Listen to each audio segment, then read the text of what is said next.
CPM നേതാക്കൾക്ക് CPIയുടെ രൂക്ഷമായ വിമർശനവും ഒപ്പം താക്കീതും.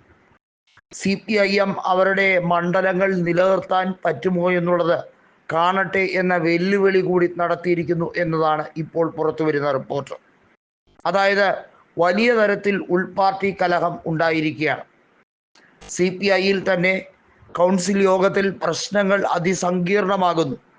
ബിനോയ് വിശ്വത്തിൻ്റെ നടപടികളിൽ പലതും CPI ഇപ്പോൾ മൊത്തത്തിൽ അവതാളത്തിലാവുകയാണെന്നും ശിവൻകുട്ടിയെപ്പോലൊരു വ്യക്തി മറുപടി പറഞ്ഞിട്ടും എന്തേ മിണ്ടാട്ടം മുട്ടിയോ എന്നുള്ള ചോദ്യമാണ് ബിനോയ് വിശ്വത്തിന് നേരെ CPI സംസ്ഥാന കമ്മിറ്റി അംഗങ്ങൾ ചോദിക്കുന്നത്. ബിനോയ് വിശ്വത്തിനെ വലിയ തോതിൽ പരസ്യമായി കളിയാക്കിയാണ് ശിവൻകുട്ടി ചെയ്തത്. മുഖ്യമന്ത്രിയുടെ സംരക്ഷകരാകാൻ ഞങ്ങൾ CPMകാരുണ്ട്, CPIയുടെ ഒത്താശ വേണ്ട, അവരുടെ ആവശ്യം വേണ്ട, അവരുടെ വക്കാലത്തും വേണ്ട എന്ന രീതിയിലൊക്കെയാണ്. മുന്നണി സംവിധാനത്തിൽ തന്നെ CPIയെ ദൂരെ കളഞ്ഞ് ഒറ്റയ്ക്ക് ഭരണം പിടിച്ചെടുത്തുകൊണ്ട് CPIയെ മന്ത്രിസഭയിൽ നിന്ന് തന്നെ ഒഴിവാക്കാൻ വേണ്ടിയുള്ള നിർദ്ദേശങ്ങളാണ് താല്പര്യപ്പെടുന്നത്. നമുക്കറിയാം CPI ഇത്തവണ 17 സീറ്റുകൾ വിജയിച്ചെങ്കിൽ പോലും അവർക്ക് ആദ്യം 4 മന്ത്രിസ്ഥാനം കൊടുക്കാൻ CPM തയ്യാറല്ലായിരുന്നു. സാധാരണ കീഴ്വഴക്കം അനുസരിച്ച് 2006-ലും 4 മന്ത്രിസ്ഥാനമാണ് CPIക്ക് കൊടുത്തത്. അതായത് പ്രധാനപ്പെട്ട വകുപ്പുകളിൽ റവന്യൂ വകുപ്പാണ് CPIയുടെ കയ്യിലുള്ള ഏറ്റവും വലിയ വകുപ്പ്.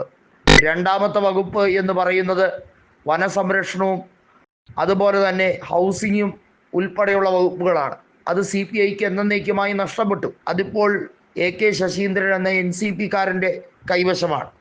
CPIക്ക് വാസ്തവത്തിൽ കൊടുത്തിരിക്കുന്ന വകുപ്പുകളിൽ വിഭജിച്ചുകൊണ്ട് ചിഞ്ചുറാണിക്ക് മൃഗസംരക്ഷണം ഉൾപ്പെടെയുള്ള വകുപ്പുകൾ കൊടുത്തു. അപ്രസക്തമാണ്. ഒരുപക്ഷെ ചിഞ്ചുറാണി മന്ത്രിയാണ് എന്ന് പറയുന്നെങ്കിലും അപ്രസക്തമായ സ്ഥാനമാണ് അവർക്ക് കൊടുത്തിരിക്കുന്നത്. ഡയറി ഫാമിങ്ങും മൃഗസംരക്ഷണവും ക്ഷീരവികസനം ഉൾപ്പെടെയുള്ള കാര്യങ്ങളൊക്കെ സാധാരണയായി ഒരു പ്രധാന വകുപ്പായി അല്ല ഒരു മന്ത്രിക്ക് കൊടുക്കുന്നത്. ഒരു മന്ത്രിക്ക് കൊടുക്കുന്ന വകുപ്പുകളിൽ പ്രത്യേകിച്ചും ഭക്ഷ്യ സിവിൽ സപ്ലൈസ് വകുപ്പിൻ്റെ കൂടെയാണ് ഈ വകുപ്പ് C ദിവാകരൻ 2006-11 കാലഘട്ടത്തിൽ കൈകാര്യം ചെയ്തിരുന്നത്. ആ വകുപ്പിനെ ഒടുവിൽ CPIക്ക് രണ്ടായി വിഭജിക്കേണ്ടി വന്നു. നിലവിൽ ഭക്ഷ്യ സിവിൽ സപ്ലൈസ് വകുപ്പ് മന്ത്രി GR അനിലാണ്. അദ്ദേഹം നെടുമങ്ങാട് MLA ആണ്. എന്നാൽ ക്ഷീരവികസനം ഉൾപ്പെടെയുള്ള കാര്യങ്ങൾ ചടയമംഗലം MLA ആയിട്ടുള്ള ചിഞ്ചുറാണിയുടെ കയ്യിലാണ്. ഒന്ന് നോക്കൂ CPIയുടെ ഒരു ഗതികേട്. 4 മന്ത്രിസ്ഥാനം ഒടുവിൽ കരഞ്ഞു പിടിച്ചു വാങ്ങി എന്ന് വേണമെങ്കിൽ പറയാം. ഞങ്ങളെ നാറ്റിക്കരുത്, ഞങ്ങൾക്ക് വേറെ വഴിയില്ല, ഞങ്ങൾ എന്തായാലും UDFിൽ പോകാൻ പോകുന്നില്ലല്ലോ, ഞങ്ങൾ നിങ്ങളുടെ കൂടെ നിൽക്കും, എന്നാ ഇട്ടുതരാം എന്ന രീതിയിൽ അപ്പക്കഷ്ണം ഇട്ടുകൊടുക്കുന്നത് പോലെ കൃത്യമായി CPIക്ക് CPM കൊടുത്തു എന്ന് വേണമെങ്കിൽ പറയാം. അത് CPMൻ്റെ ഔദാര്യമായി കണക്കാക്കിക്കോ എന്നാണ് പല മന്ത്രിമാരും പറയുന്ന ഭാവം കേട്ടാൽ മനസ്സിലാകുന്നു. പിണറായി വിജയൻ്റെ ക്യാബിനറ്റ് മീറ്റിങ്ങിൽ CPI മന്ത്രിമാർക്ക് വലിയ റോളൊന്നും ഇല്ല എന്നുള്ളതാണ് വാസ്തവം.